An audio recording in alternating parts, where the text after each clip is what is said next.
98% visa দেয় Estonia, এটা অনেকে জানে না। 98% এবং ওখানে ওয়ার্কিং প্লেস অনেক ভালো। আসসালামু আলাইকুম বন্ধুরা, কেমন আছে সবাই? আমি আছি আবির আপনাদের সাথে এক্সপ্লোর উইথ সিএম চ্যানেলের পক্ষ থেকে। তো আজকে একটা বিষয় নিয়ে, খুব হট বিষয়, সেটা হচ্ছে এস্তোনিয়ার ভিসা। আপনি এস্তোনিয়া মানে হচ্ছে ইউরোপের সেনজেন কান্ট্রি। আপনারা যারা জানেন না তারা একটু গুগলে সার্চ করবেন। এস্তোনিয়া হচ্ছে ইউরোপ ইউনিয়নের যে 29টা দেশ আছে তার মধ্যে অন্যতম। এটা খুবই সম্ভাবনাময় একটা দেশ। এখানে আপনি যদি ঢুকতে পারেন তাহলে অন্য যে ইউরোপ কান্ট্রিগুলো আছে যেমন Denmark, France, Spain, all over যেগুলো আপনাদের ড্রিম কান্ট্রি, ইটালি, এইগুলো আপনি ইজিলি যেতে পারবেন। তো এখানে যাওয়ার প্রসেসটা হচ্ছে আপনাকে মানে বাংলাদেশ থেকে তো যেতেই পারবেন, বাট প্রবলেম হচ্ছে যে ওখানে আপনার অন্যান্য ফাইল বা অন্যান্য ব্যাপারগুলো অনেক জটিল। বাট যারা এই মুহূর্তে রাশিয়াতে আছেন অথবা রাশিয়াতে আসতেছেন স্টুডেন্ট ভিসায়, তারা কীভাবে যাবেন সেই বিষয় নিয়ে আপনাদের সাথে আলোচনা করব। তো আলোচনার প্রথম দিকে আমি বলে রাখি যে এস্তোনিয়াতে যেতে হলে আপনাকে এখানে কী কী রিকোয়ারমেন্ট লাগতেছে। প্রথম রিকোয়ারমেন্ট হচ্ছে আপনাকে এখানে মিনিমাম 1 বছরে একটা পারমিট লাগবে। মানে যারা স্টুডেন্ট ভিসায় আসেন তারা শুধুমাত্র এখান থেকে অ্যাম্বাসি ফেস করতে পারবেন। মানে এখানে যে মস্কোর যে অ্যাম্বাসি আছে এখানে সেটা ফেস করা পসিবল শুধুমাত্র যদি আপনি 1 বছরের পারমিট বা 2 বছরের পারমিট যেটাই হোক, ওয়ার্ক পারমিট হোক অন্যান্য। এবং যেতে পারবেন কখন সেটাও আমি বলে দিচ্ছি। Hi bro. High high hi hello. This is our new friends. So তারা দেখলো হয়তো আসছে। Bro, I work and stream. You work and Work and stream. I will blog. I'm blog. YouTube? YouTube. Okay. Hi. Hi. Hi. VPN включить.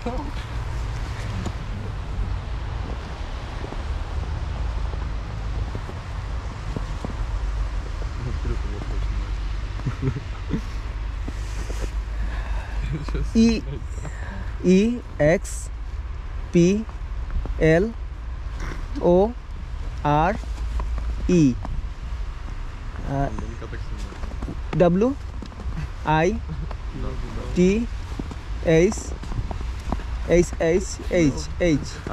WITHHHCM 1 search that.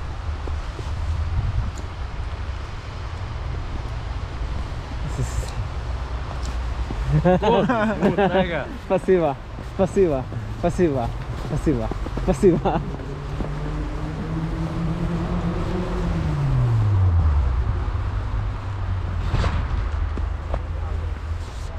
তো মাঝখানে আমার কিছু ফ্রেন্ডরা মানে এখানে যারা রাশিয়ার আছে তারা আসছিল আমার সাথে দেখা করার জন্য, তাই একটু লেট হয়ে গেল। আপনি স্টুডেন্ট হিসাবে যদি আসেন সেক্ষেত্রে আপনার 1 বছরের একটা পারমিট থাকবে, অথবা যারা ব্যাচেলার করতেছে তাদের 4 বছরের পারমিট থাকে বা টিআরপি থাকে। তারা তাদের ভ্যাকেশনের টাইমে ভার্সিটি থেকে একটা পেপার দেয় যেটাকে বলে হচ্ছে নো অবজেকশন লেটার বা এনওসি, যে আপনি চাইলে বিভিন্ন দেশে ঘুরতে যেতে পারেন অথবা আপনার নিজের দেশে যেতে পারেন। ওরকম একটা মানে লেটার আর কি, এনওসি আপনাকে কালেক্ট করতে হবে। এবং তারপরে হচ্ছে আপনার একটা ব্যাংক ব্যালেন্স কারেন্ট করতে হবে। আপনি এখানে যেহেতু জব করবেন 1 বছর, তো ভ্যাকেশনের টাইম প্রায় 6-7 মাস পরেই আপনি, অথবা 1 বছর পরেই হয়তো প্ল্যান করতেছেন, তো সেক্ষেত্রে আপনার হিউজ একটা ব্যাংক স্টেটমেন্ট আপনার অবশ্যই হবে, কারণ এখানে জবের বুঝেন তো অনেক টাকা পয়সার ব্যাপার। আর আমার মনে হয় আপনার ব্যাংক স্টেটমেন্ট 2 লাখ বা 3 লাখ জমা থাকলেই যথেষ্ট, এর বেশি টাকা থাকার প্রয়োজন হয় না। আর যারা রাশিয়াতে আছেন তাদের 2-3 লাখ টাকা ব্যাংকে এমনি থাকে, সবাই জানে, কারণ এখানে মোটামুটি কাজ আলহামদুলিল্লাহ ভালোই চলে। তো এরপরের ব্যাপার হচ্ছে আপনাকে লাগবে হচ্ছে এখানের যে ভিসা ফর্ম। এটা ভিসা একটা ফর্ম আছে, এই ফর্মটা আপনাকে পূরণ করতে হবে। ভিএফএসের সাইটেই আছে, অনলাইনে ঢুকলে আপনি এই সাইটটা পেয়ে যাবেন। এখানে আপনাকে ভিসা ফর্মটা পূরণ করতে হবে এবং এটার একটা ভিসা ফি আছে, সেটা হচ্ছে একদম অতি সামান্য 90 ইউরো। 90 ইউরো মানে রাশিয়ার টাকায় প্রায় ধরেন 12,000 রুবল সামথিং, একদম চিপ। এটা আপনাকে পেমেন্ট করতে হবে এবং ভিএফএসের একটা ফি আছে, হয়তো এটা $20 বা সামথিং এরকম কিছু।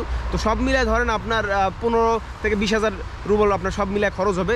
এবং আপনাকে এই ফাইল সব কিছু প্রসেস করে আপনাকে রাশিয়ার মস্কোতে যেতে হবে, সেখানে ভিএফএস গ্লোবাল আছে, ওখানে আপনার ফাইলটা এবং বায়োমেট্রিক সব কিছু মানে প্রদান করে পাসপোর্ট জমা দিতে হবে। দিলে আমার মনে হয় সর্বোচ্চ টাইম লাগার কথা 14 থেকে 1 মাস। এর মধ্যে আপনার ভিসা যদি হয়, আপনি মানে সব কিছু কাগজ যদি থাকে মানে ওকে থাকে, অবশ্যই বাংলাদেশি নাগরিকদের জন্য এস্তোনিয়াতে রাশিয়ার নাগরিকদের জন্য একটু ঝামেলা চলতেছে, বাট বাংলাদেশি নাগরিকদের জন্য কোনো প্রবলেম নাই।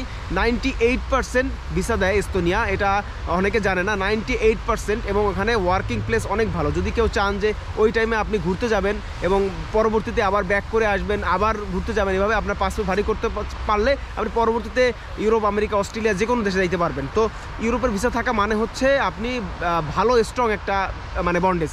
আর আমাদের মতো যারা ব্লগিং করেন তাদের তো জন্য তো কোনো ব্যাপারই নাই, তাই মানে যারা ব্লগিং করেন না তারাও শুরু করতে পারেন। জাস্ট ভিউ হোক বা না হোক, একটা চ্যানেল থাকলেও আপনি সেটা শো করতে পারবেন যে আমি ব্লগিং করি, আমি সেখানে যেয়ে আমি হয়তো এক্সপ্লোর করতে যাচ্ছি বিভিন্ন এরিয়া, বা আমার ভ্যাকেশন চলতেছে। আপনার ইমিগ্রেশনে এটা আপনি বলতে পারবেন, কারণ ভিসা আপনি ইজিলি পাইলেও আপনাকে যখন ইমিগ্রেশন ফেস করবেন তখন আপনাকে জিজ্ঞেস করবেন কেন যাবেন, কী জন্য যাবেন। আপনার একটা টোটাল আইটিনারি থাকতে হবে। হ্যাঁ, এই ডকুমেন্ট আপনার লাগবে, সেটা হচ্ছে যে আপনি কোথায় কোথায় ঘুরবেন, কোন কোন দেশে যাবেন এই ভিসা দিয়ে, এবং কখন ফিরে আসবেন, আপনার আদৌ আসবেন কিনা, এর একটা আইটিনারি থাকতে হবে। তো এই আইটিনারি যখন আপনি তাদের শো করবেন তখন তারা বুঝতে পারবে, এবং তাদেরকে বোঝাতে হবে যে আপনি একজন ট্রাভেলার, আপনি জাস্ট এখানে পড়াশোনা করেন এবং আপনি সেখানে ঘুরতে যাবেন এবং ব্যাক করে চলে আসবেন। এবং আপনি মানে প্রথমবার যেই থেকে যাওয়ার প্ল্যান করেন না, অনেকে চিন্তা করে যে ইউরোপে যাবো সেন্সের গাড়ি আর ব্যাক করবো না, এটা করেন না। আপনারা ব্যাক করেন এবং আসার পরে আবার মনে করেন দেখা গেলো 6 মাস বা 5 মাস পর আবার যখন ভ্যাকেশন পাবেন, আপনি একটা ট্যুর দিয়ে আসলেন অন্য একটা কান্ট্রি। আস্তে আস্তে আস্তে আস্তে আপনার পাসপোর্ট যখন দেখবে বিভিন্ন দেশের সিল আছে, বিভিন্ন ইমিগ্রেশন সিল আছে, তখন এটা আরও অনেক ভারী হবে। তখন আপনি একটা দেশ চুজ করে আপনার মতো যেরকম আপনি চান সেরকম যে সেখানে লিগালিভাবে থাকতে পারবেন, ঠিক আছে। সেখানে একটা জব ম্যানেজ করে আসলেন অথবা পরবর্তী ওয়ার্ক পারমিটে চলে গেলেন। ওকে, তো আরও ব্যাপার হচ্ছে যে এখানে আপনাকে বেশি টাকা খরচ করার দরকার নেই। আপনার আমার মনে হয় সর্বোচ্চ যদি আপনি 1 লাখ টাকা, আপনার 1 লাখ রুবেলের মতো, অথবা যদি আপনি 1000 ইউরোর মতো, অথবা $1000 মতো আপনি যদি অ্যারেঞ্জ করতে পারেন এই ট্যুরের জন্য, আপনি মোটামুটি 2টা দেশ, এস্তোনিয়া পাশে, লিথুনিয়া, তারপরে ওখানে আপনি ওপাশ থেকে আপনি যদি যান গ্রিস যেতে পারবেন, ঠিক আছে। এগুলো বাই রোডে যেতে পারবেন। আর সবথেকে মজার ব্যাপার হলো রাশিয়া থেকে, মস্কো থেকে আপনি এস্তোনিয়া যেতে পারবেন একদম বাসে। 3500 রুবেল, ম্যাক্সিমাম 4000 থেকে 4500 রুবেলের মতো লাগবে, আপনি এখানে চলে যেতে পারবেন। এরপরে আপনি ওখান থেকে ফ্লাইট নিতে পারেন অথবা বাসেও যেতে পারেন বিভিন্ন দেশে, বর্ডারলেস। আপনার এখানে জাস্ট জিজ্ঞেস করে পাসপোর্ট দেখবে, সিল দিবে, এটাই ব্যাপার। তো আপনাদের মনে হয় আরও যদি কোনো, আপনাদের মনে যদি আরও কোনো কোশ্চেন থাকে আমাকে করতে পারেন, আমি চেষ্টা করবো উত্তর দেওয়ার। আর এস্তোনিয়া নিয়ে আরও ডিটেলসে ভিডিও বানাবো এবং আমি ফর্ম পূরণ করে দেখাবো, কারণ আমি নিজেই অ্যাপ্লাই করতে যাচ্ছি সামনের ভ্যাকেশনে। তো সেক্ষেত্রে আমার সাথেই থাকুন, চ্যানেলটা সাবস্ক্রাইব করে রাখবেন আর বন্ধুদের সাথে শেয়ার করবেন। আর যদি কোনো কোশ্চেন থাকে তারা আমাকে কমেন্ট বক্সে কমেন্ট করবেন, এবং আমার হোয়াটসঅ্যাপ নাম্বার আছে, তা সেখানেও কমেন্ট মানে ইনবক্স করতে পারেন। বা কেউ কল দিয়েন না, সরাসরি জাস্ট ইনবক্স করবেন, আমি আমার টাইম মতো আপনাদের উত্তর দেওয়ার চেষ্টা করব। তো সে পর্যন্ত ভালো থাকুন, দেখা হচ্ছে অন্য কোনো জায়গায় অন্য কোনো ভিডিও নিয়ে। সে পর্যন্ত আল্লাহ হাফেজ।